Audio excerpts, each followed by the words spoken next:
Good evening, everybody, and welcome to this meeting of the Economy in Place Policy and Scrutiny Committee.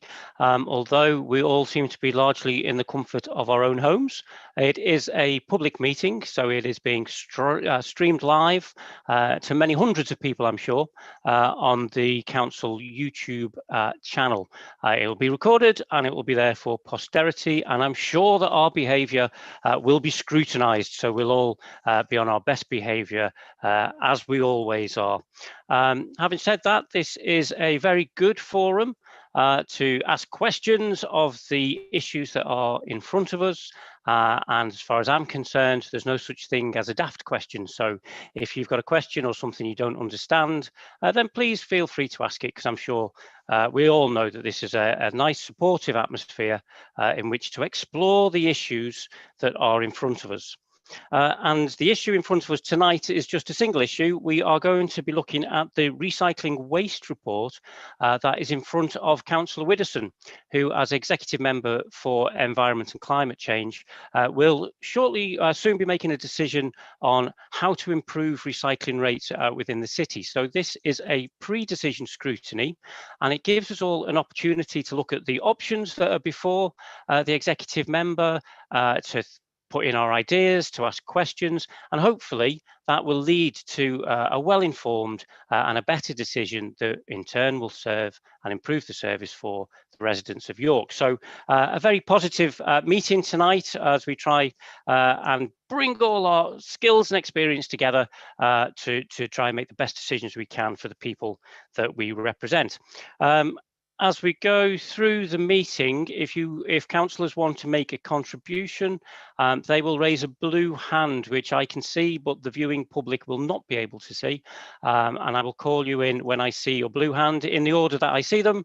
If you have a supplementary, so you'd like to ask something about the topic under discussion, then raise your physical hand and I will bring you in at that point too. Okay. For those of you watching, councillors are denoted by the CLLR in front of their names. We will be being joined tonight by officers from the council whose names will appear as they come on screen, and we also welcome tonight Richard Bate, who is a representative of Your Waste, who is also informing the meeting. And we have one public speaker tonight, so without further ado, I think we should crack on with the meeting, unless there's anything obvious that I've missed. I quite often do. Have I missed anything? Everybody okay so far? What I should say is we just have the one item, so I expect this meeting to last an hour and a half tops, I would think. So I'm not expecting any comfort breaks as we go through. I think we should be able to get through the business of the night in the one session. Okay, before we call in the public speaker, can I ask members if they have any interests to declare in respect to the business that's on this agenda? So any personal interests that you haven't already registered, any prejudicial interests, or any disclosable pecuniary interests? I see no blue hands and I see no physical hands, so we shall move on. Okay, if we can bring in our public speaker, are they ready for us? I believe it's a Mr. Robert Gordon. Do we have a Mr. Robert Gordon? Hi, yes. Can you hear me okay? Hello, Mr. Gordon, we can hear you fine. So you have 3 minutes to make your contribution, Mr. Gordon. I'll give you a warning towards the end, and that's starting now. Thank you. Perfect. Thank you, Councillor, for allowing me to speak on this topic today. My name is Robert Gordon, and I am a local member of the York Green Party. I am passionate about increasing recycling rates in York, as it is important that we move towards a circular economy that focuses on reuse rather than the throwaway culture that has become far too common. By increasing recycling rates and the range of materials we can recycle, we will be preserving resources that can be repurposed and reused rather than burnt in an incinerator. In this way, we will reduce the need for new resources to be harvested at the expense of the environment, and we will also reduce harmful emissions from the incinerator, which, whilst preferable to landfill, is not an ideal solution. At the Environment and Climate Change Decision Session earlier this month, I spoke on the need for York to be more ambitious with their new waste plans. I still believe that the rationale provided for not increasing the range of recycled plastics is flawed, as the government's deposit return scheme that was cited in the report isn't going to reduce the need for curbside plastic recycling. Indeed, the government's National Waste and Resources Strategy emphasises that local authorities will be legally required from 2023 to collect a broad range of plastics, including food pots and tubs that are generally grade 5 plastics, from the curbside. These are recyclable in other local authorities, but not York. Why wait 2 years to catch up when we have the opportunity to start now? From the options being discussed today, however, I welcome the increase in recycling capacity for residents proposed by option B. The opportunity to collect batteries and textiles at the curbside from option C is also promising, but I am unsure why the council could not do both. The extension of green waste collections in option B should also be welcomed, and I would encourage the council to go further and provide garden waste collections in inner city areas where residents have expressed a need for them, but don't currently have a green bin. Finally, within each of the options, there appears to be a provision for raising awareness to increase recycling rates. It would be great if the council would consider promoting community initiatives required to tackle food waste if we aren't going to get dedicated food waste collections. For example, they could support community composting or groups that work to rescue and divert food waste before it goes in the bin. Thank you for listening to what I have to say today, and I hope you will take it on board in the discussions. Thank you, Mr. Gordon. Your views have been clearly heard and noted, and you were well within time. So thank you for that too. Thank you. Have a good evening, and of course, you're free to continue watching on the lives. Thank you. Okay. Thank you. There's just, as I say, just the one public speaker on this issue. So if we can now move on to the report that is before us.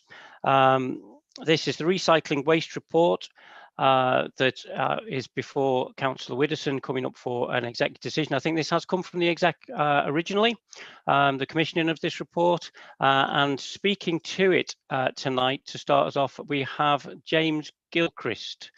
So James, are you there? Can you hear us? I can. Can you hear me, Chair? Hello, James. Yeah, good to see you. Yeah, if you could just give us an overview of the report, then I believe Ben Grabham is also a council officer, is going to talk to it, and then Richard Bate from Your Waste as well. So, James, if you want to start us off. Thank you, Chair. So, as members of the committee will be aware, the council have a long-standing desire to drive up recycling.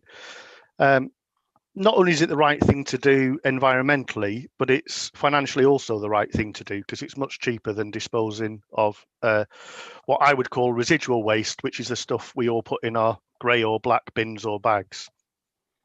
So in October 2019, the executive made a decision to increase the range of plastics collected, and we changed our campaigns and messaging so that we could recycle everything with a recycling triangle 1 or a recycling triangle 2 on it.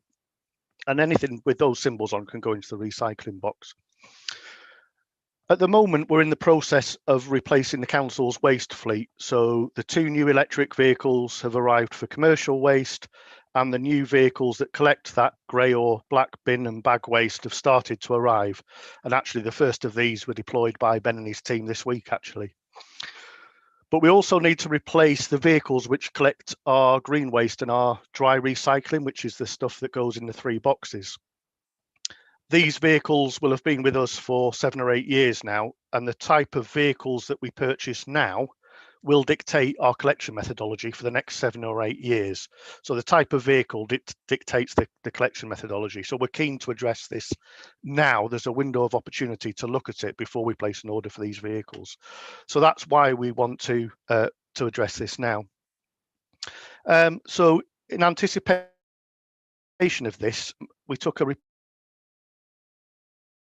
to exec and proposed a review of recycling before vehicles were purchased. That exec member decision session, the decision was taken to some areas from the review. So central government. We're losing James already. Is it just me, or is everybody losing James a little? James, your internet was chucking out a little bit there. We were only getting half your sentences, and you seem to have, you're either sitting very still or you've totally frozen. You're moving again. Okay, do you want to go back just maybe 3 or 4 sentences? No, you've frozen again. James, do you want to try turning off the camera and seeing if that saves on bandwidth? Can you hear me now? We can. That's a lot clearer, thank you. Okay, thank you. So I think hopefully you'd heard that we need to replace the vehicles because they dictate the collection methodology. So in anticipation of this, we took a report to the executive member for environment and asked for a review of recycling before any vehicles were purchased. At that executive member decision session, the decision was taken to exclude some areas of recycling from the review. So central government have consulted on changing food waste. They have given indications in their strategies that they may mandate food waste. What they're not clear about is whether our current regime of removing food waste and taking it to Allerton Park will be acceptable under their model or not. But they have indicated they would fund councils to do that, but obviously that's yet to be seen. In a similar way, the government's waste and resources strategy talks about fundamental changes to the way plastic will be produced and recycled. And indeed, actually, just this week, they've launched a new consultation on that very point about a deposit scheme. So the future of how plastics will be produced and how they'll be recycled is up for debate.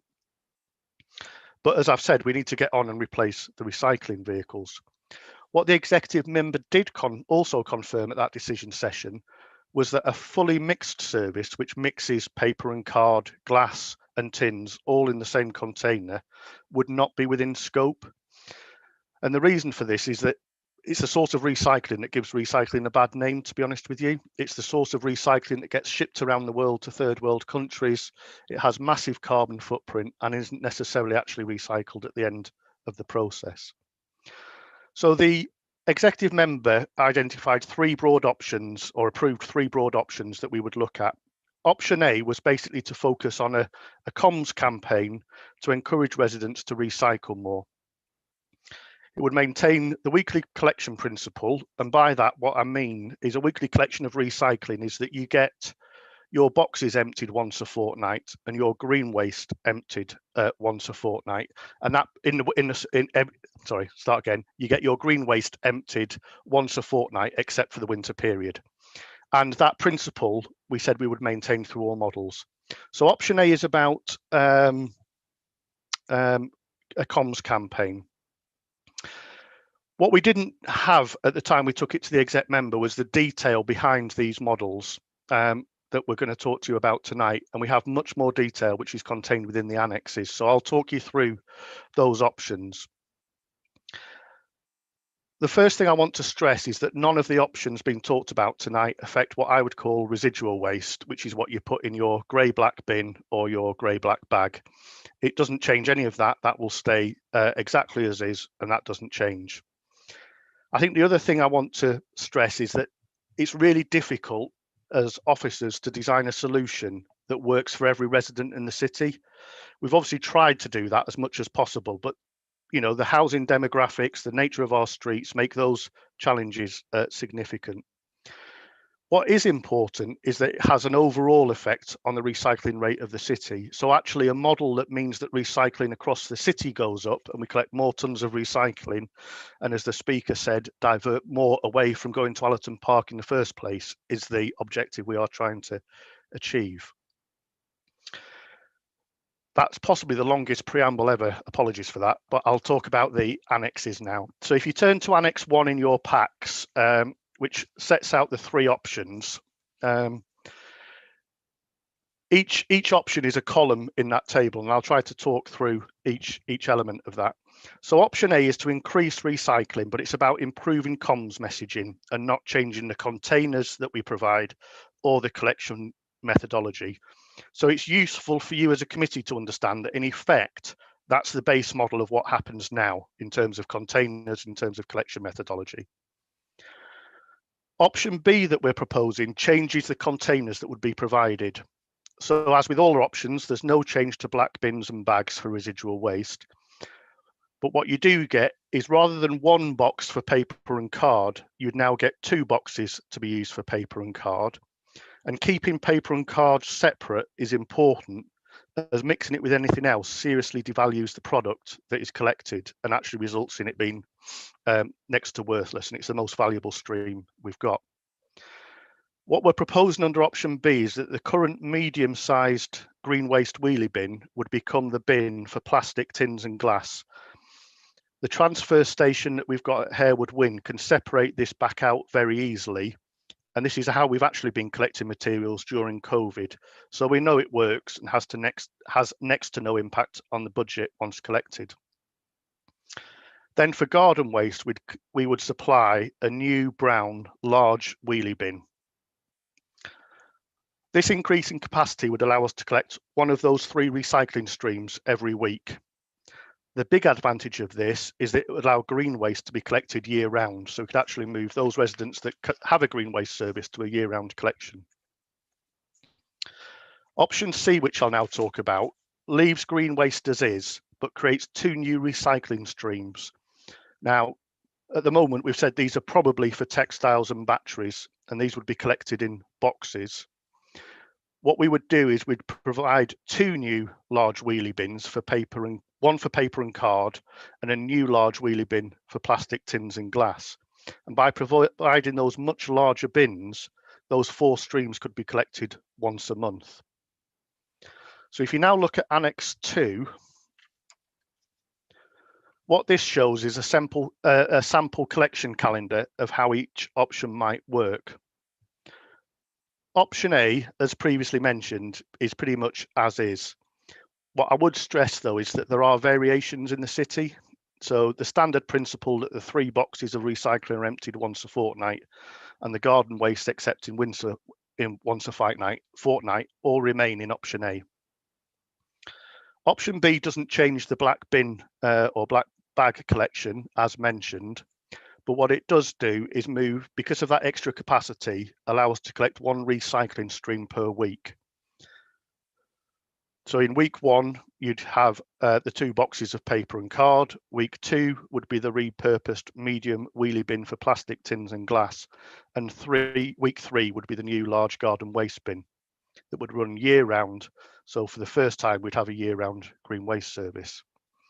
With that collection regime, and as detailed in Annex 1, because we are giving residents that additional capacity, they would still have 1/3 more space each week for paper and card.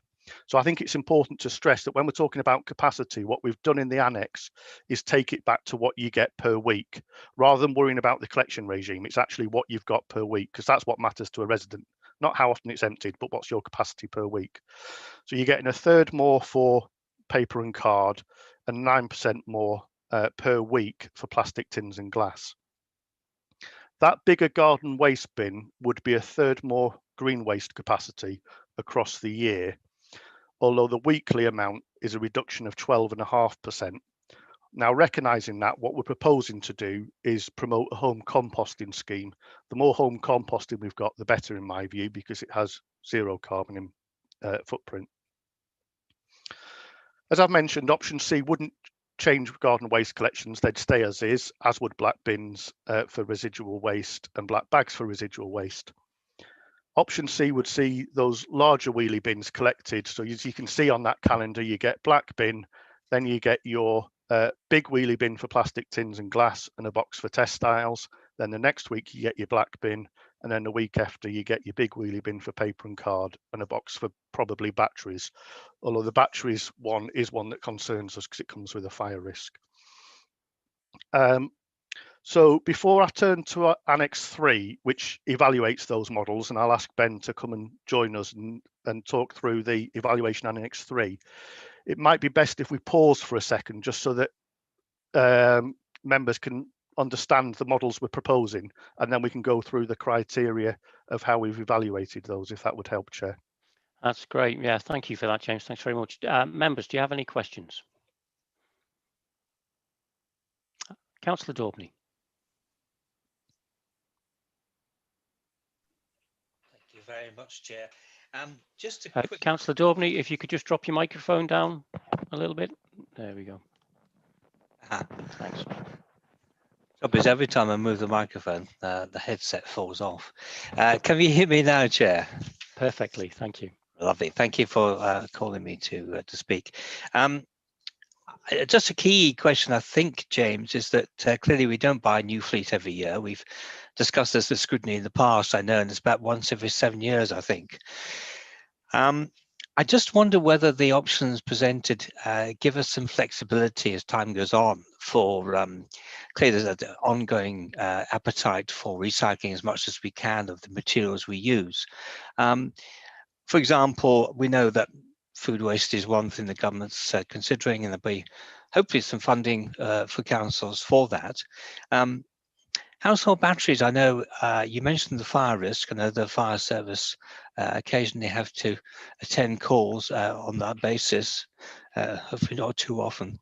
But do we have some flexibility on those vehicles, you know, additional cages or anything like that to allow us to develop our recycling as time goes forward?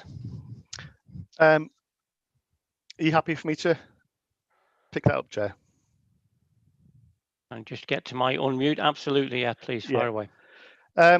So yes, I mean, the principle we've taken with option B is to move to a standardized fleet as much as possible. So at the moment, with the current model, we have a multi-compartment vehicle, what we would call a single pass vehicle, which has 2 compartments that are loaded from the rear and 1 at the front, which historically has been used for glass, although those have caused us some issues. Now, whilst they are very clever in some senses, actually the problem with those is that if one of them breaks down, we haven't got a load of spares in the depot. We have to rely on a standard vehicle, which is when we end up mixing all the recycling, which obviously, as I've mentioned, isn't what we want to do. What option B looks at is moving to an absolutely standard waste collection vehicle. Now, there's a couple of drivers for that, one of which is that's the only sort of vehicle that you can get in electric form at the moment. So all the other collection vehicles. So if at some point in the future we want to move to if the current pilot of electric vehicles is a success, and in 7 years' time we want to move to an all-electric fleet, we would have proved that collection methodology and we could buy an all-electric fleet. Because at the moment you can't buy the single-pass vehicles in electric form. The other thing to say, obviously that single style of vehicle across the fleet, having a standard fleet, will make the service much more resilient. Our performance should improve significantly in terms of missed collections and those sorts of things. I'm preambling on to the next bit a little bit, but it would eliminate commingling because the waste wouldn't be presented. Option C would require specialist vehicles still. You couldn't do that with a single vehicle. It's one of the disadvantages of that model that we'll come on to talk about, is you would require specialist vehicles to collect that material, either split bodies or single pass vehicles like we've got, or quite possibly a stillage vehicle which has like cages in the side of it. So from a vehicle perspective, and there's all sorts of lenses which you can apply to these models to assess which is the most effective, option B probably gives us that. The other advantage of it is that it allows keeping that weekly collection regime and having the standard vehicle means that if we were then allowed to collect, or we wanted to collect food waste, if that decision was made, it's a relatively small modification to those vehicles to collect food waste, but they would be visiting every week, because my instinct is we would have to collect food waste every week. No one's going to want them. The final thing I'd say, of course, is that the vehicles, to a certain extent, can always be modified. The box on the back of the vehicle is, you know, I'm sure it's slightly more complicated than unbolting it, but they can be swapped out over time if needs be, if that's what we wanted to do. Okay, thank you. Councillor Douglas. Thanks, Chair. James, what's the data and the evidence that weekly green collection year round is actually financially efficient? I don't think we're collecting we're not proposing a weekly collection. We're proposing it once every 3 weeks in that model. Sorry, yeah, I mean a year round collection of green waste through the winter months when beyond I would guess the middle of November at latest, that most people have no waste until perhaps, I think we've seen recently that the beginning of March is a bit of a pinch point on that. So how does this make sense to collect it through those winter months for the vast majority of the city? I might bring Richard in to talk about it, because he sees green waste year round, obviously, at the household waste recycling sites. But it would also solve some of the Christmas tree collection challenge that we also see, because actually they could be chopped up and put into green waste bins and collected, rather than having to provide specialist services. Richard, I don't know whether you want to talk about green waste collections at household waste sites and how they vary through the year. Yes, we see a reduction, as has been pointed out, in the December, January, February time. We do, however, see a household waste centre increase in inputs at that stage, in terms of, you would imagine they'd drop off too, but it's probably at about 30% of its peak in the summer. The point of note is that there is a surge, as the council has just pointed to, in March, when I think people are perhaps storing it in their gardens and then rushing out for the Easter spike, or to then get rid of it. So a collection year round may well be more subscribed than perhaps is immediately obvious. Okay, thank you. Councillor Daubney, you have a supplementary on that. And Councillor Hook, is that your hand waving too? Okay, Just so, thank you very back to you, Councillor Douglas, in a moment. So Councillor Daubney first, then Councillor Hook, then Councillor Thank you, Douglas. Chair. Just to remark, there's a large Christmas tree sitting in my garden that's been there ever since 12th night, waiting for the April starting the green bins again. So that was certainly being cut up long before, had it been possible to do so. Thank you very much. Thank you, Councillor Daubney. Councillor Hook. Yes, just after the green bin stops being delivered, that's when nowadays the leaves start falling off the tree, and there's a huge amount of leaves and things like that. And it won't be so much green waste as brown waste that goes into these bins over the winter, because there's a heck of a lot of things, dead leaves, dead everything, that you want to clear out the garden. So my bin is absolutely chocker with all stuff since, and I know my residents will be really pleased across in rural West York, certainly, with getting an all year round collection. Thank you, Councillor Hook. Councillor Douglas. So what I'm actually interested in is the data, the evidence that we actually need this year round, because we are looking for financial efficiency here. I mean, let's face it, James, your budgets are under tremendous pressure, and I can understand that there is green waste that isn't collected perhaps when it should be at the moment, but I don't see, given what Richard just said about the volume in the winter months is 30% of its peak in the summer.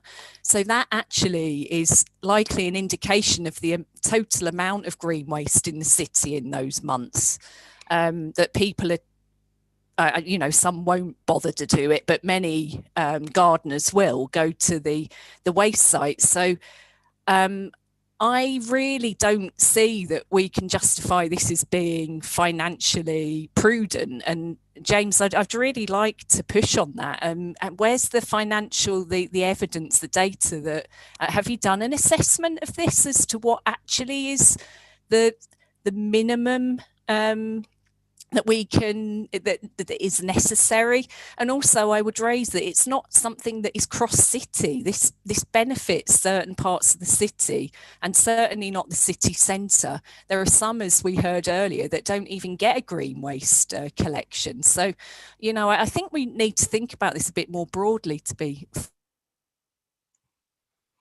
Thank you. James, did you want to come back on that?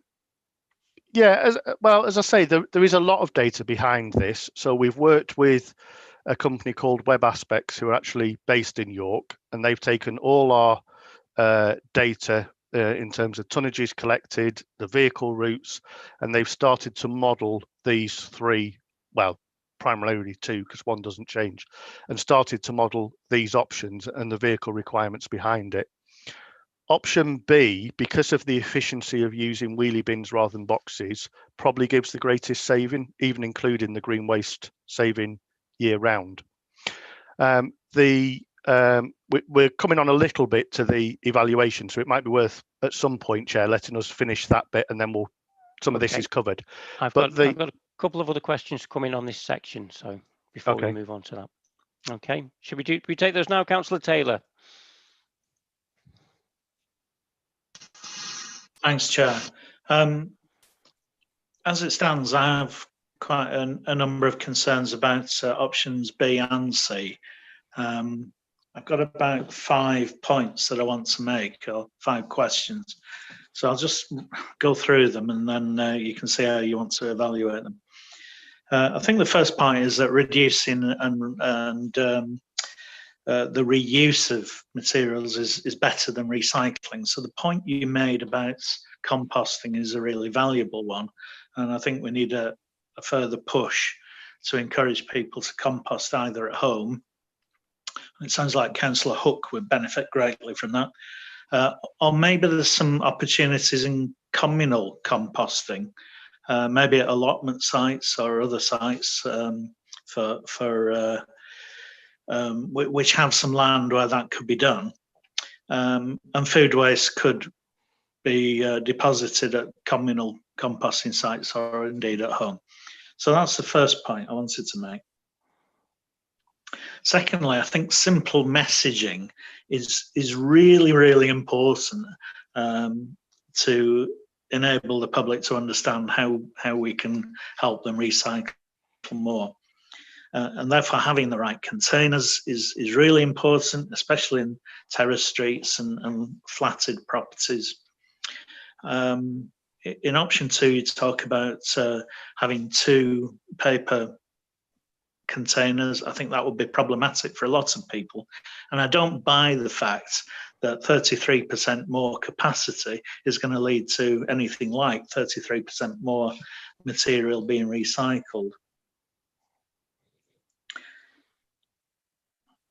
I think there is Councillor Taylor, sorry, I'm making a point. I'm making a note of all your points here, but these sound like topics for discussion to me, which I think we will definitely get into, but maybe when we finish the whole evaluation of the report. So there was another point.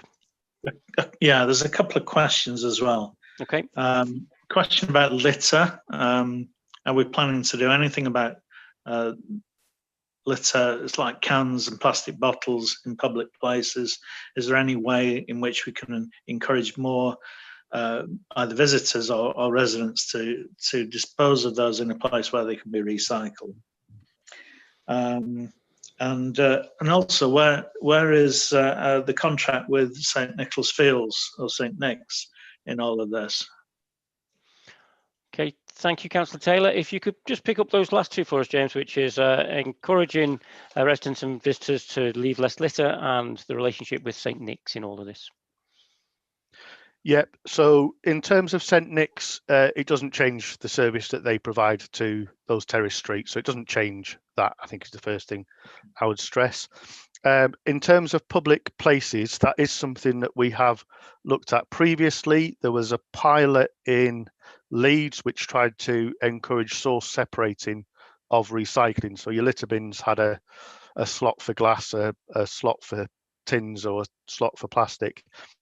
Actually, what they found, and it was a BBC News article actually, that they found the contamination rates were so high because people abused it, that the recycling was next to worthless and was treated as commingled rather than as source separated. So I've seen this around the world in cities from Nanjing to United States, and they all do this. And I think there is a problem with contamination, but they do this. And I think the solution there is to have the bins properly marked so that people do understand where the tins go, where the bottles go, where the waste goes. Is it fair to say it wasn't considered as part of this report, James? Well, it's not within the scope of this. This is about doorstep recycling. So this is about curbside recycling. So it's not within the scope of this. And, thanks. So yeah, that's those 2 points. Councillor Hook, your hand's gone down. Did it get tired, or have you still a question to ask? No, it's just knowing when it's the right time to ask it. It was really about, is there going to be a consultation with members of the public on all these three schemes, or is it just going to be the best one that you think is the best? I think it will depend a little bit on what the what you decide this evening to a certain extent, but our preference would be to, as you've seen by the length of time it took me to introduce it, it's not simple to understand. It takes some explaining. I think trying to explain three options to residents would probably result in more confusion than help. So my preference, coming back to Councillor Taylor's point, is to keep it as simple as possible for residents so they understand what change is being proposed, and then they can comment to say whether that would work for them or wouldn't work for them. Right. Okay. Can I test it at my parish council meeting tonight? Okay. Thanks, James. Just before we bring Ben in to talk through the evaluations, just to be clear, really, what we're going to do tonight is we'll inform Councillor Widdowson's decision from all the heads around this table. You know, give us the power to make decisions, and we'll gladly take it. But the role of the committee tonight is to inform the exec members' decision. Okay. So Ben, are you ready and able to talk to us about the evaluation section? Yes, yeah, with your permission, Chair, I'd like to run through the Annex 3, if that's okay. Please do, please do. That's great, thank you. So in terms of the criteria, we've listed those down the left-hand side, which corresponds to what was in the executive report. So this is looking at the financial impact, environmental impact, the number of containers in total, including obviously the residual waste containers, and looking also at the service resilience and health and safety measures.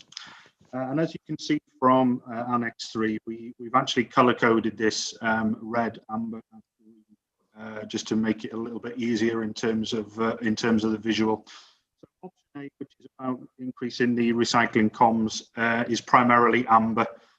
Whilst obviously there is a recognition that communications may well drive up recycling, it's unlikely to be that significant, hence obviously the amber rating.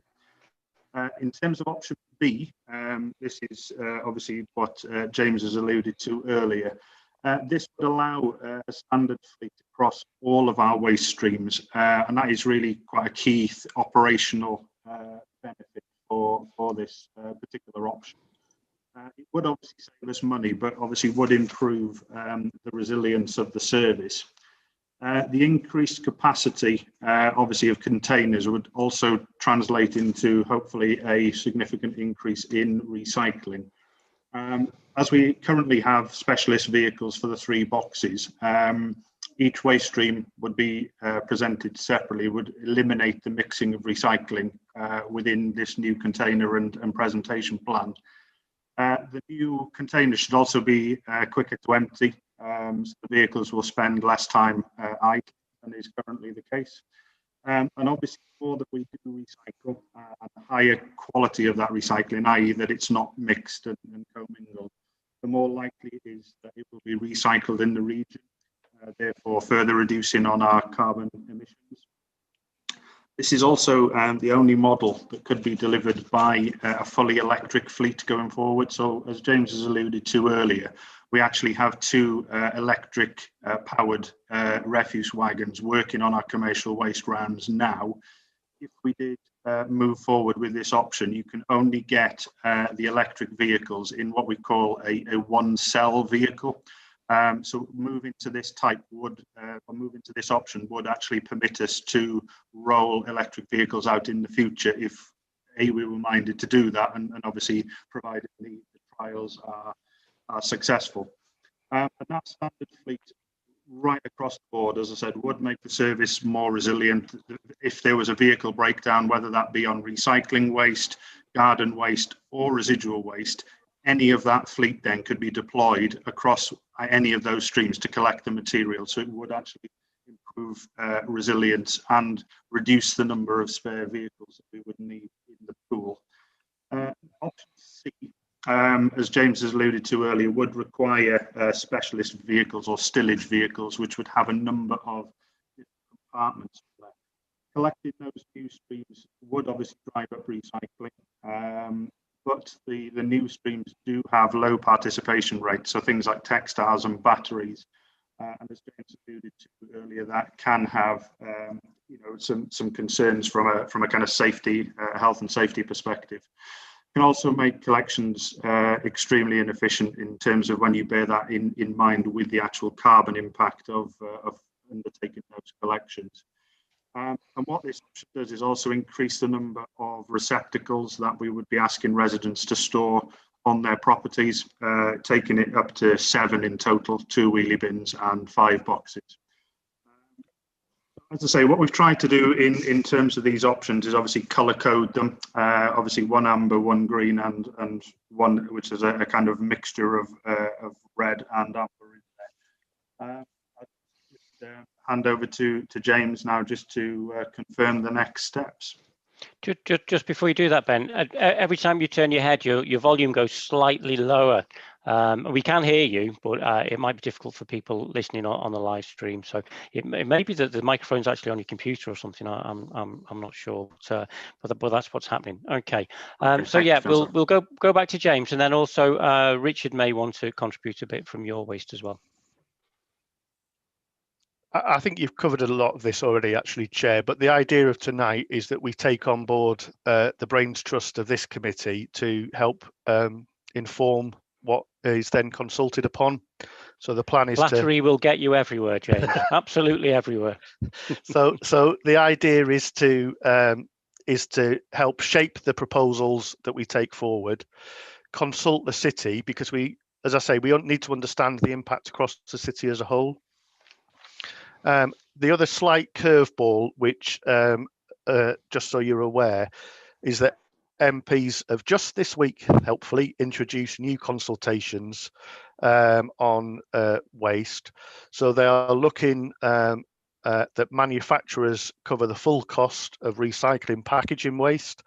They're talking about standardising domestic and commercial waste collections so that they're standard across the country, and also introducing a deposit return scheme for certain types of plastic.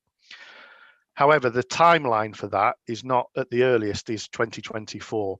And please, whatever you do, don't make me run the existing vehicles till 2024, because they will be absolutely falling apart. So yeah, the next steps really is to try and consult so that we can buy the best vehicles to get the best recycling response for the city. Okay, thank you. Richard, did you have anything you wanted to throw into the mix at this point? Richard Bate from Your Waste. Yes, thank you, Chair. Just to say that in this day and age, quality of what is presented and then can be marketed out into the reprocessors is key. So that should be factored in any thoughts you had. And one other sad fact is we've had a number of heat incidents that have involved the fire and rescue service attending, and they have been related to batteries. So I don't think it can be underestimated the danger that they offer. Okay, thank you very much. Okay, members, it is up for discussion unless anybody else has any further questions. Councillor Douglas, is that a question, or are you starting off the discussion? I'm more than happy. Sorry, I think I have a question, and it's around the quality issue of the recyclates that are collected, and particularly for plastics. We've been told numerous times that it's not worth collecting certain types of plastic for that reason. And also, I'd like to understand a little bit more about the deposit scheme. I assume that deposit scheme for plastic is going to be around bottles, and that will be similar to what happens in Germany, where you take them to a centre and they get crushed and you get paid for however many bottles that you have put into the machine. Can somebody answer that, and then tell me why York still doesn't think that it should be recycling more plastic, whereas, I mean, goodness me, across the country, so many other places are doing far more in that respect. Thank you. Thank you, James.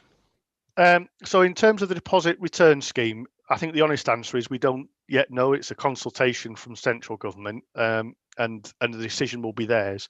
But the models that you see in places like the continent are exactly as you describe. You will feed your plastic bottle into what I would call a reverse spending machine, and it will spew out some money to you, probably on a card type system.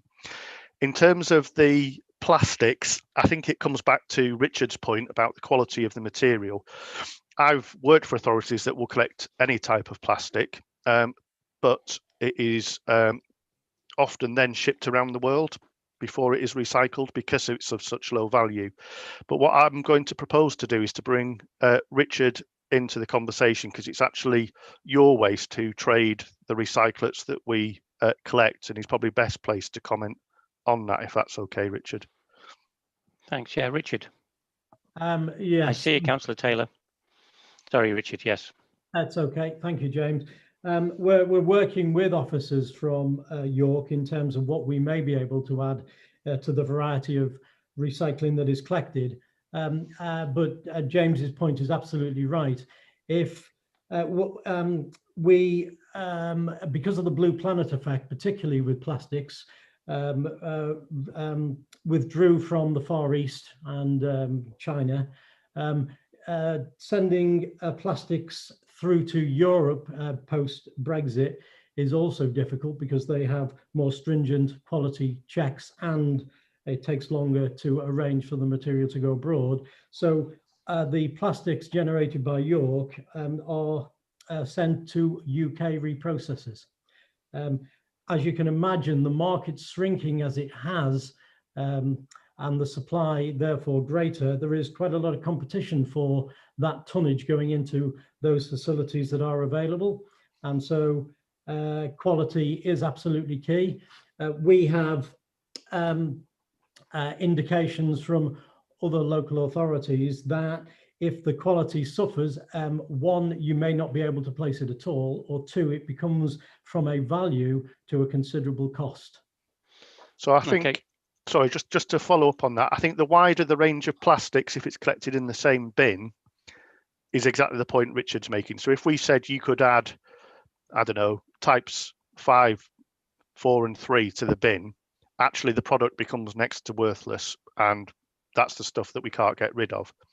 The only solution, and it is, to be fair, it is a solution you could look at, is you could increase the number of containers to keep that plastic separated. You could do that, but as the sort of producer pay principle emerges, I think what we'll actually start to see is a reduction in the amount of plastics that appear.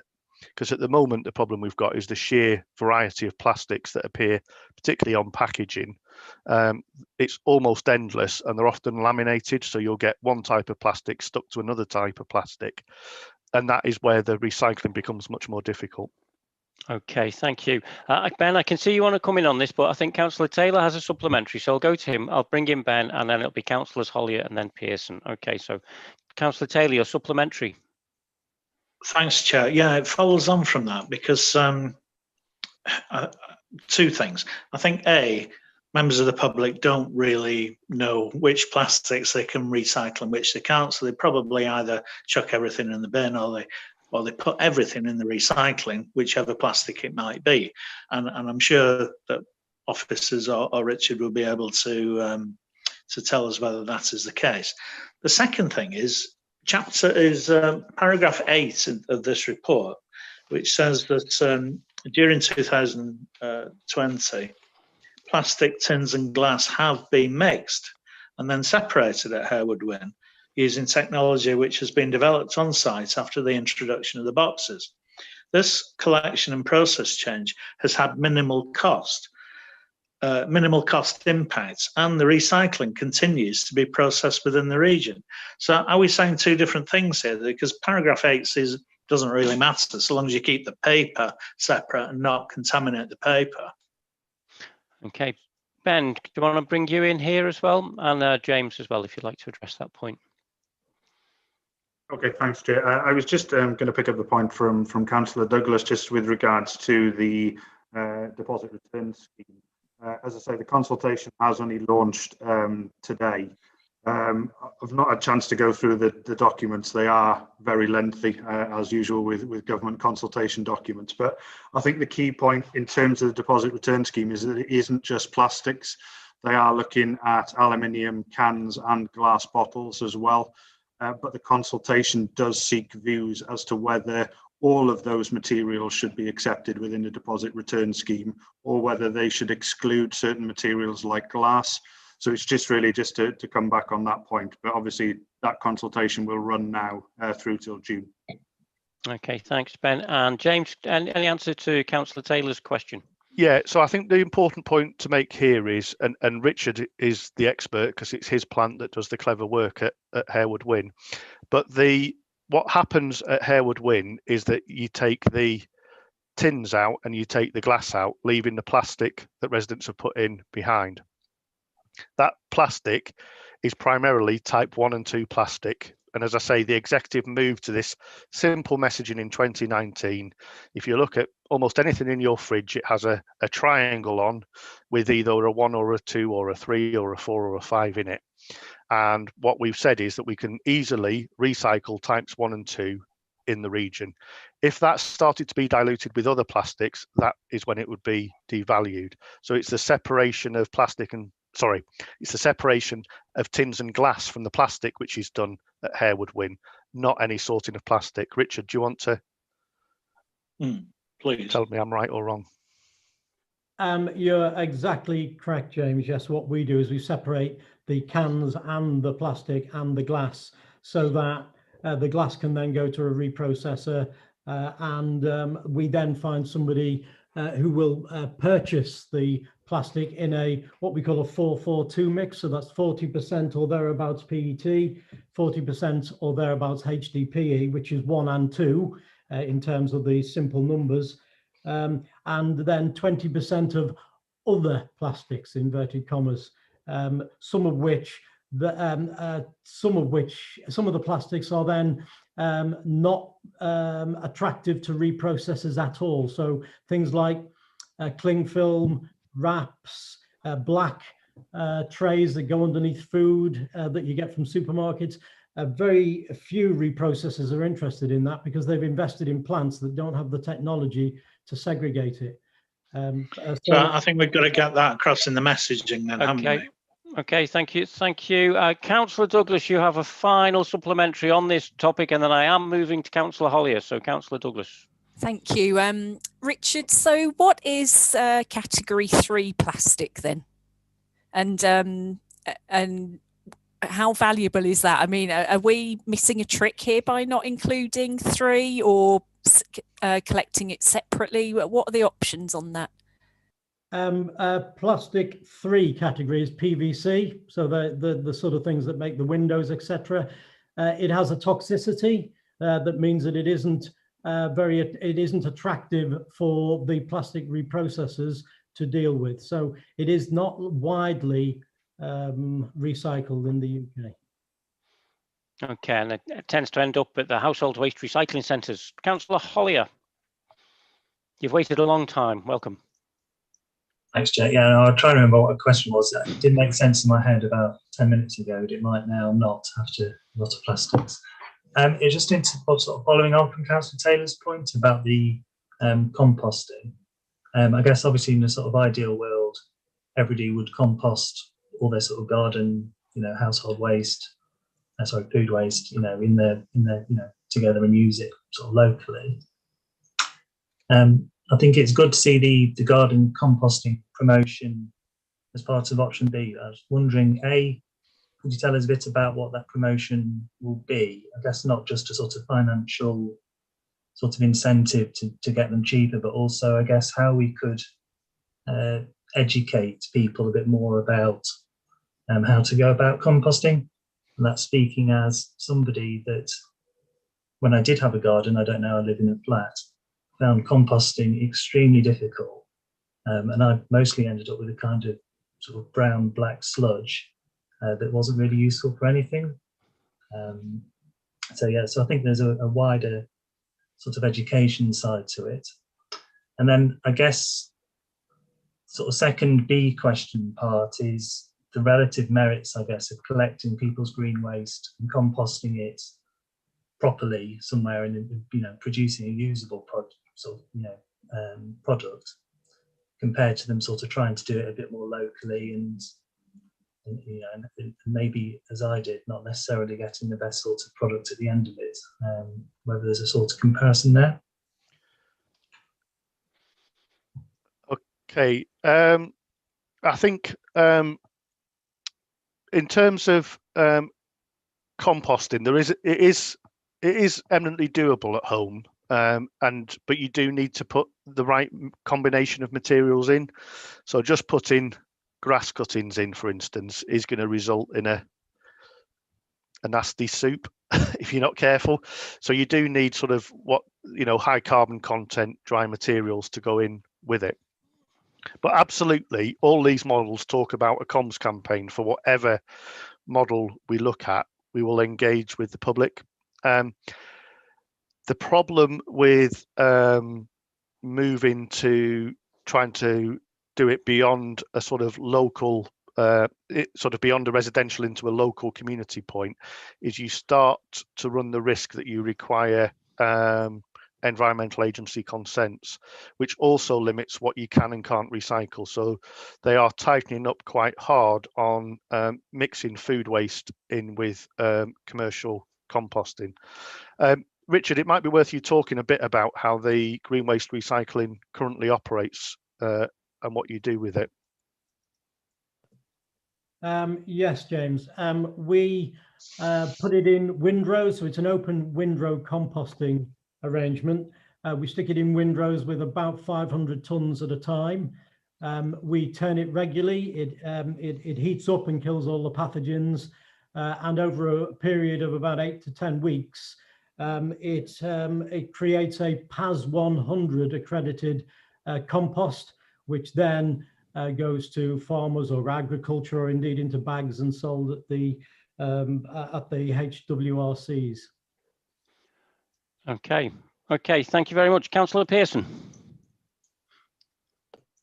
Thank you, Chair. Yeah, no, I was interested to know what data we have on things like complaints about the existing curbside recycling system, because certainly what the anecdotal feedback we get from residents is that the boxes are a bit cumbersome, and especially on a windy day, if the lids have snapped or the lids are old and brittle, you end up with half a ton of plastic blowing down the street in the wind. So that's one of my biggest bugbears as a councillor as well as a resident, because I hear it from the residents as well. But I just wondered if there's any actual sort of register of the kind of complaints we get, and whether these options B and C would address some of those complaints. At my fingertips, the honest answer is I don't have that breakdown of our complaints at my fingertips. I would agree with your assessment, though, that they do cause frustration, particularly on windy days. The boxes aren't popular. I think the real issue with the boxes is particularly the plastic, which is easily windblown quite often. So that's the one that often ends up as litter on streets, which is obviously not what we want. I think the both models B and C, keep an element of boxes. So the option B keeps them for paper and card, but that would be a reduction in the amount of times boxes were presented in the city. Option C proposes those boxes will be used for these new material streams, whether that's textiles or batteries, which is what we've indicated at the moment.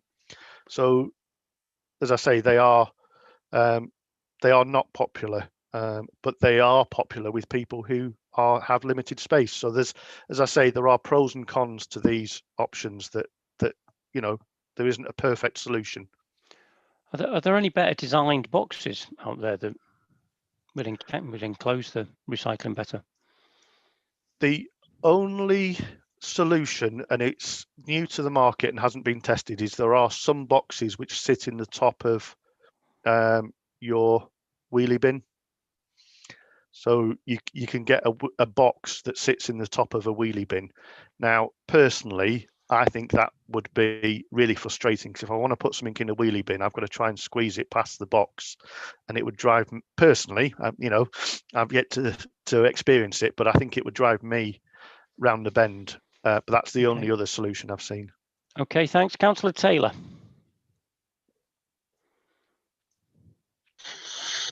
Sorry, I didn't realise I got the hand up still. Oh, do you have a question?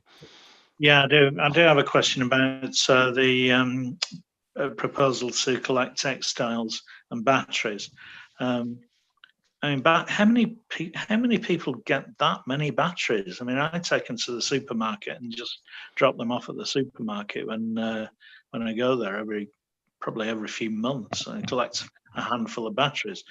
And in terms of textiles, I wouldn't want us to be taking the reuse of some clothing which might otherwise go to charity shops, because as we know, reuse is better than recycling. So again, I'm not quite sure whether the collection of textiles is an improvement, and whether the collection of batteries is at all worthwhile if there are other places where people can recycle or return them. Thank you. Any thoughts on that? I'm asking James. Well, some of our neighbouring district. Sorry, can you hear me? I can. Yeah, carry on. Yeah, some of our neighbouring districts collect textiles at the moment. Richard can confirm which, because I can't remember off the top of my head. And part of the thinking around batteries was to take them out of the general waste stream.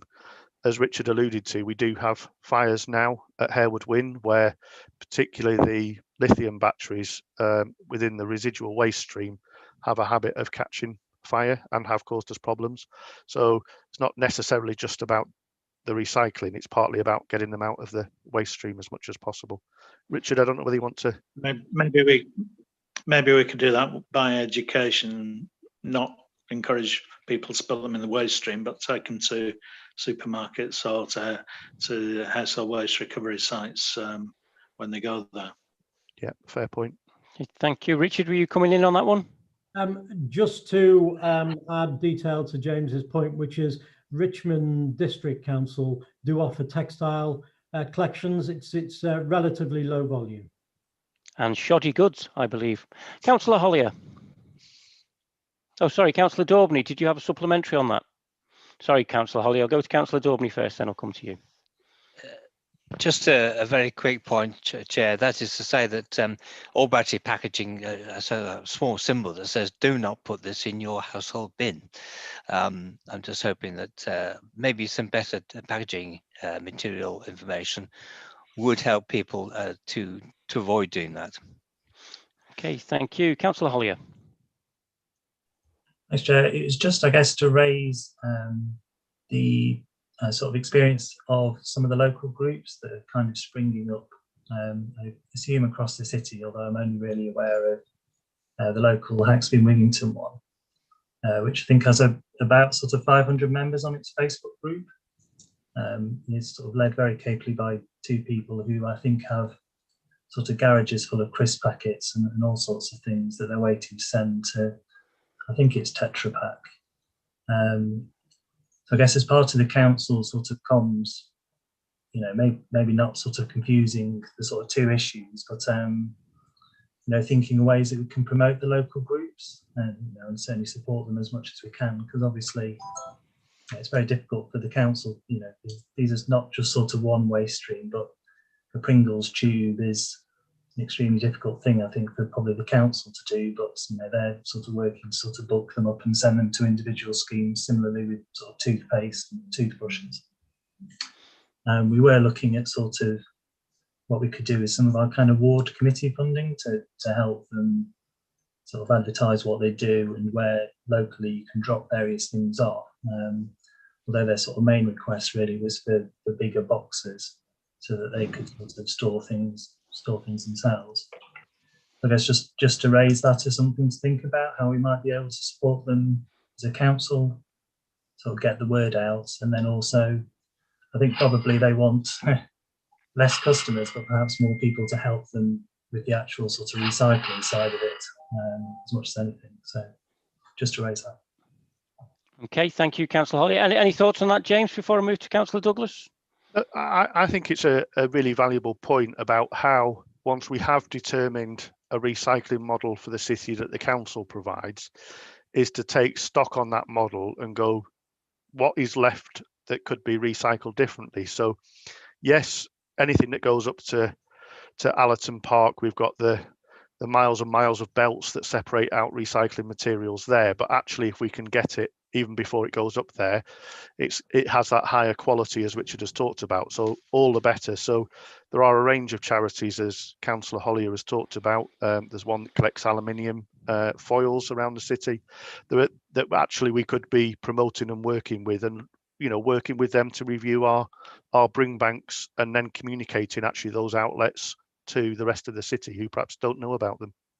I remember we used to take all of our crisp packets to Shop Mobility in Piccadilly, which I always thought was a very odd place to be collecting crisp packets, but that's where they used to go until we got another venue. Councillor Douglas. Thanks, Chair. So I'm just interested to know how this process has been considered for terraced house areas, narrow streets, city centre, because there must be an awful lot of recycling that just is not being collected. I'm sure it goes in the rubbish down there because it's just easier to do that for everybody, and I can understand that, and I'd just like to know what you have considered around that, please, James. Thank you. So the tightest terrace streets at the moment get a bespoke service from St Nick's, and actually that is very bespoke in that it's almost hand picked. For those of you that have experienced that service, they will literally pick through your recycling and recycle it in different streams. Because it's got that personal process, it probably collects a wider range than we do in a sort of more factory process. So those tightest terrace streets get that sort of service. There is then a range of streets which are somewhere in between, where storage is more challenging, and we will need to work with those streets to work out what the best model is in terms of containerization. And it may be, on looking at it, that we either need to work with those streets and say, actually, we're going to extend that St Nick's service to these streets because that's the best solution for you. Or we might go, actually, do you know what, storage of a wheelie bin isn't appropriate in these streets, but you're recycling with the current box arrangement, and it might be that we go, actually, do you know what, in these locations we're not going to change, we're going to stick with the current methodology because that gives the best result. Understanding that is obviously the reason for the consultation. That's why we want to talk to the city about it, so that we can get that bespoke and tailored approach where there is good reason for having different approaches. So what you're saying is it's not going to be one size fits all. It's not now. But is my honest answer. It's not the proposal to make it so. No. Okay, and if we went for the helpfully color-coded green option B, do you have a preferred option at all? Then those vehicles, if we purchase those vehicles, they'd be able to service all of those different types of recycling. So option B would collect because of the, if you go back to Annex 2, if we went for the single cell vehicles, as you can see when you look at it, they're collecting a single stream each week. So it's the simplest as well. And I'm a big believer in factory services like waste. The simpler it is, the more efficient it is, the less likely it is to go wrong, the better service residents receive. So if whether you're using wheelie bins or tubs, it doesn't really make that much difference. Is that what we're saying? There is a little bit of bespoke in terms of bin lifts that we might need to look at, but it's not. It's eminently doable. Okay. The other thing I should just to flag is at the moment we have a number of 8-wheeled vehicles, which some of you may have seen, which are the biggest vehicles, and our proposal is to remove the 8-wheeled vehicles and move to a standard 6-wheeled fleet, which again will help. We still may need some very small vehicles for those sort of in between streets between St Nick's and the standard service. Okay, thanks. I'm conscious we do need to move this into a bit of discussion. Councillor Douglas, have you got another question? Off you go. Yeah, thank you, Chair. I'm sorry, I'm coming back to what I started out with, which is please convince me that financially it's a good idea to have year-round green waste collections. I mean, I guess I've been thinking of that, and I think you will all note I've been very good in hardly asking any questions at all tonight. But how in percentage-wise, how many of the households in the city have garden waste collections as a percentage, roughly? I am guessing, and I don't know whether Ben's new, so I'm not going to put him on the spot about his service at this point. It's 70%, just under. Oh, there you go. Very impressive, Ben. And is that basically in a sort of a donut around the city? So the sort of leaf year you get, basically you're going to have a garden waste collection. And if you're city centre or in terraced areas, then you're not. Is that pretty much it? Predominantly, but not exclusively, Chair. Yeah. And I'm on a roll now, so I'm going to try and get all my questions in. Can I just come back on that? Just to say, I think the beauty of this collection methodology is because there is a dedicated week for green waste. Actually, the logic is that could be extended to those properties that want it, providing they can present their green waste in a bin. There's no reason why it can't be collected under that option B. So those places that can present green waste in a bin, and the reason I'm saying that is because of the manual handling of our staff that I want to look after, because it's the heaviest of our waste streams.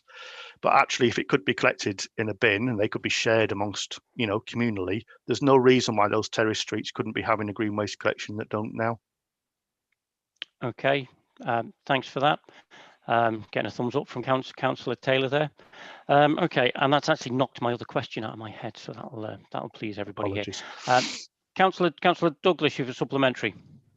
Yeah, sorry, I'm coming back to I need to be convinced that financially it is a good idea to have year-round green waste collections. I still don't feel as though you've given me any evidence that that is a good idea right the way through the year. As I say, the model is based on the fact that you use the vehicles for multiple things. So it's about using that. The other financial reason for it is at the moment, because we don't have green waste all year round, we have real staffing challenges.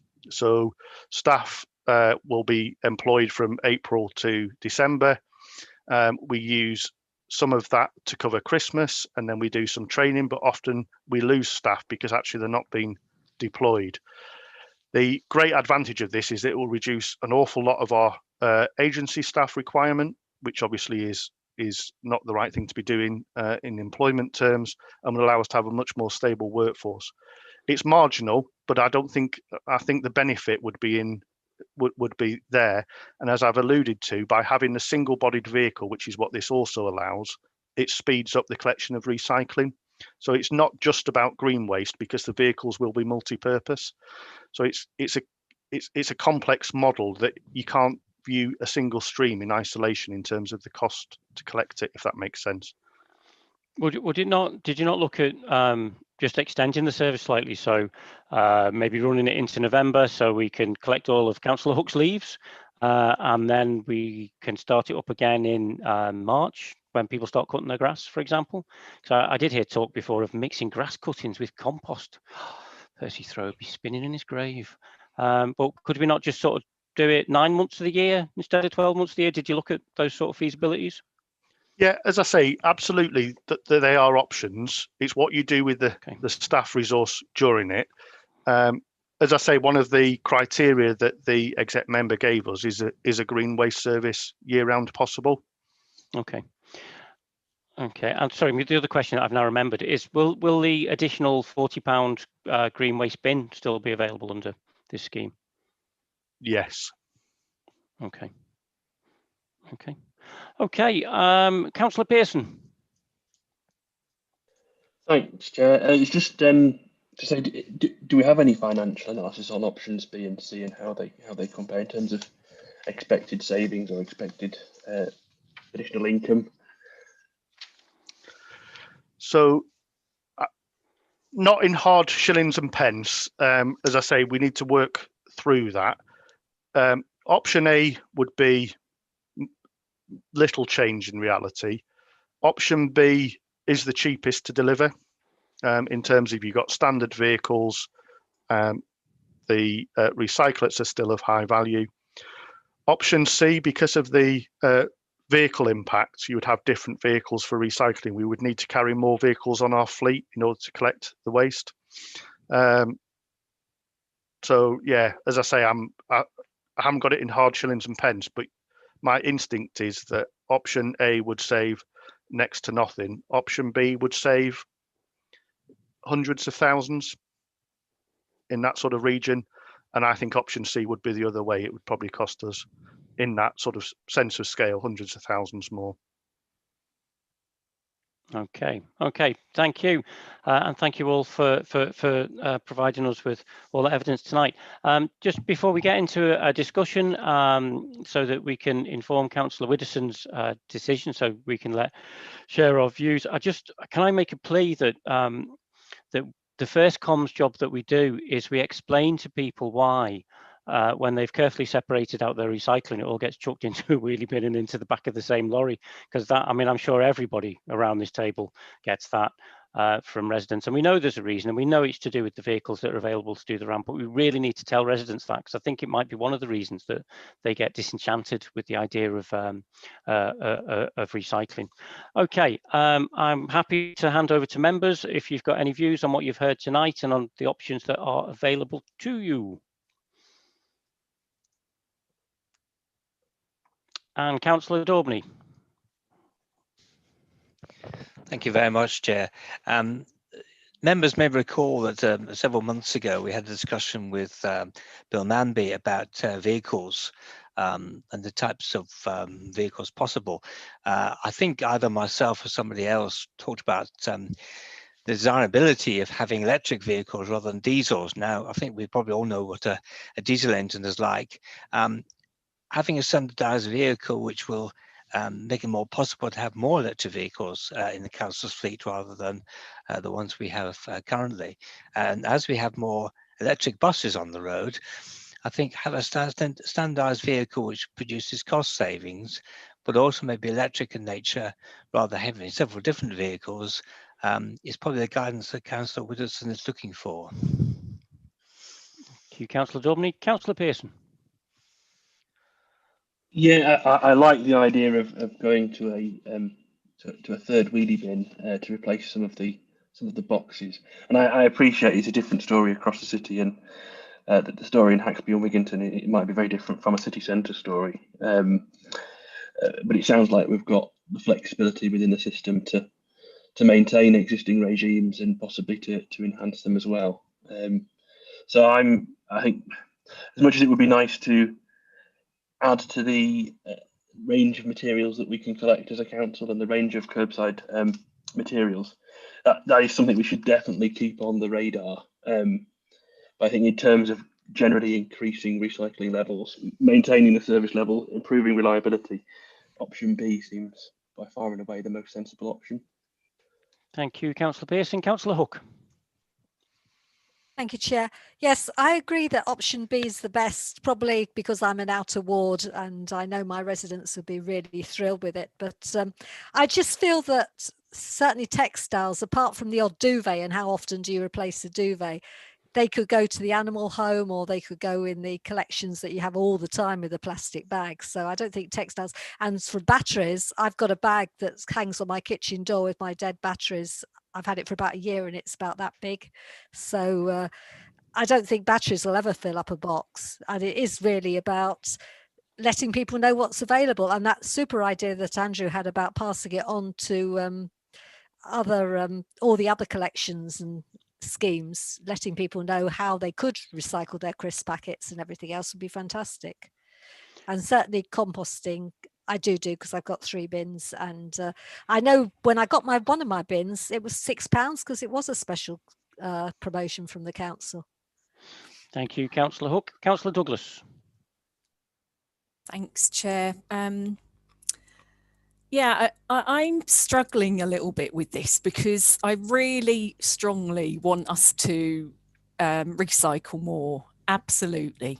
But I feel as though the way the data, the information's been presented to us, it is not a scientific approach to this. The options that we've got there are so wildly different to each other that it's hard to see what tweaks we could make to either model to actually come up with something that it works for the most people in the city. So I have to say that I'm not convinced that option B as it stands will really do what we need it to. I think the fact that the capacity on over the weekly collections for plastic tins and glass increasing by 9% is not what our residents need. I think that's the area that they feel alongside paper that they really need an increase in capacity. There just isn't enough at the moment. And also on a weekly basis, we're reducing the amount of green waste that can be collected and saying that over the year there will be more, but I really don't, I'm not convinced by this. So to be quite, and I think option C, I'm just not even entertaining that. I think that there are holes in that, as people have already said. So I want to recommend something, but I just haven't been given the options. You know, in a scientific approach to this, we would change something slightly and see what the benefits were, and we're just not given that option. I'm disappointed with how it's been presented to us, to be quite frank. So I apologise for that. Thank you, Councillor Douglas. Councillor Taylor.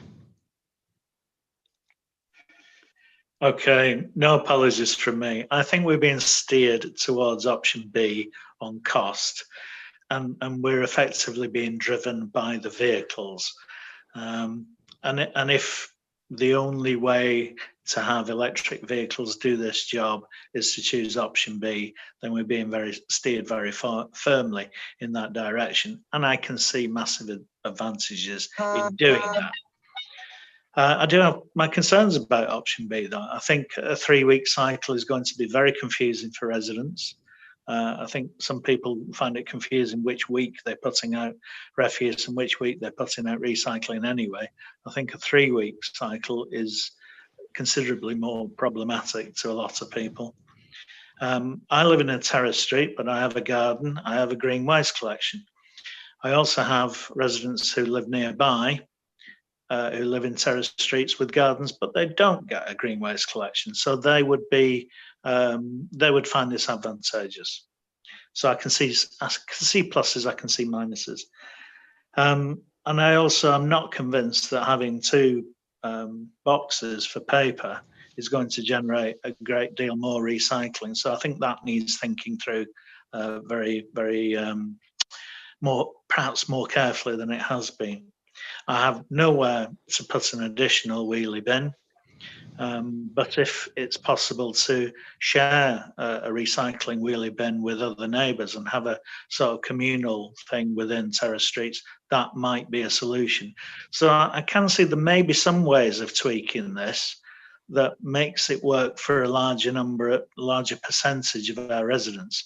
But there, as many people have said, as many officers have said tonight, there is no one-size-fits-all solution to this. Okay, thank you, Councillor Taylor. Any other councillors want to come in or come back on anything? Because I think I'll just say my piece while people are thinking. I mean, I think Councillor Widdowson, by the sounds of it, what you're going to get tonight is a bit of a pick and mix in terms of what people like about this or what they like about that. And I don't think it's fair really for us to go to a vote on recommending one option over another, because I think there's clearly benefits to some, and I think, you know, we do need to make as a council, we need to make a decision, because we're about to buy some vehicles, you know, and that's essentially, as Councillor Taylor says, why we need to be making this decision now. And it's almost as though the recycling methods that we use are going to fit the vehicles that we're going to buy, and we want to buy electric vehicles. And I think I'd be surprised if there's anybody on the committee that would not wouldn't be in favour of that. So it does look as though we're heading down that route. I just wanted to raise a couple of things that I think that we could be doing. I think it would be very useful to get data on what people are currently taking to the tip.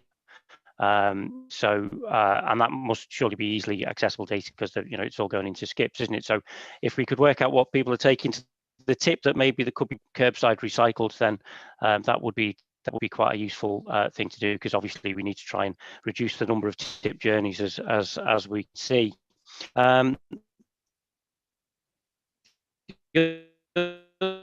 The thing is, in terms of what Councillor was saying about in Mick, we've got at least 2 community composting schemes, but James is writing that they are problematical in that they are entirely voluntary, so people have to take this there themselves, and it's disposed of. And the reason for that is, if it didn't run that way, it would have to be licensed, because it's waste removal. And obviously my internet's looking a bit dodgy. Can you all hear me?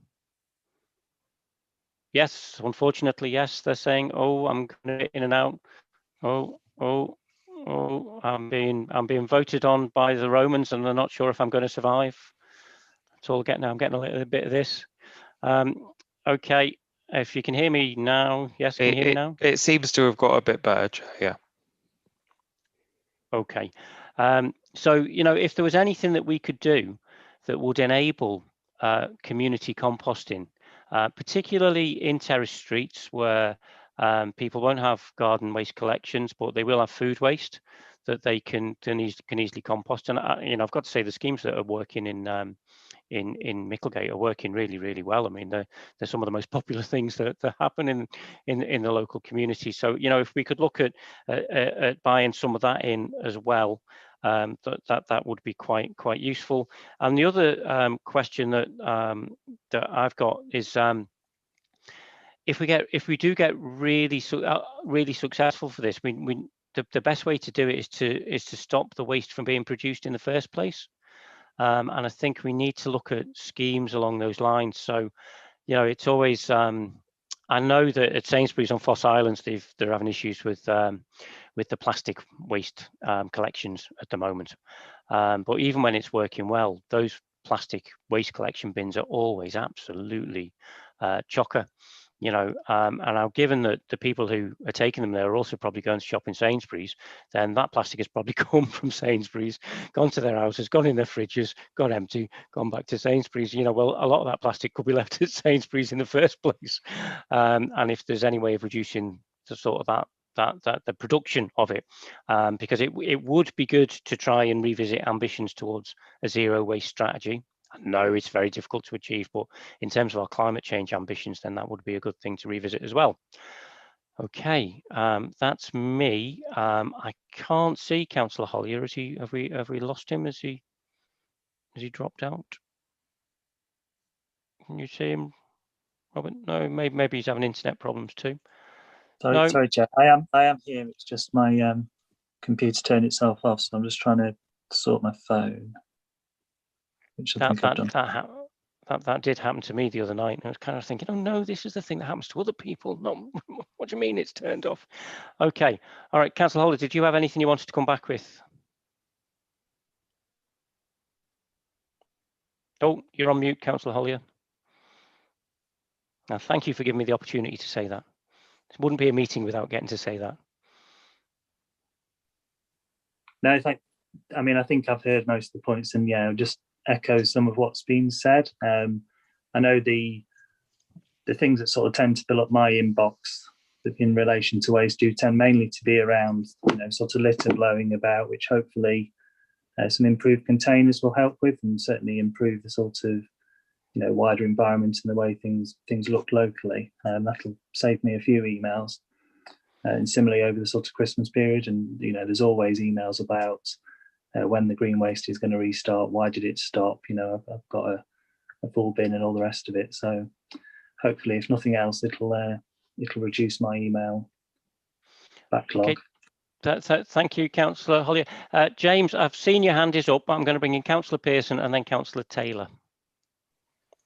Thanks, Chair. Yeah, it was just another point, really. Obviously, a change like this, as other members have pointed out, any kind of change is going to cause some aggro and upset, and someone will be caught out somewhere. So, the comms exercise has to be absolutely tip top and really well thought out. So, and I know we've talked about this in the past, Councillor Widdowson, but I know it's on the top of your agenda.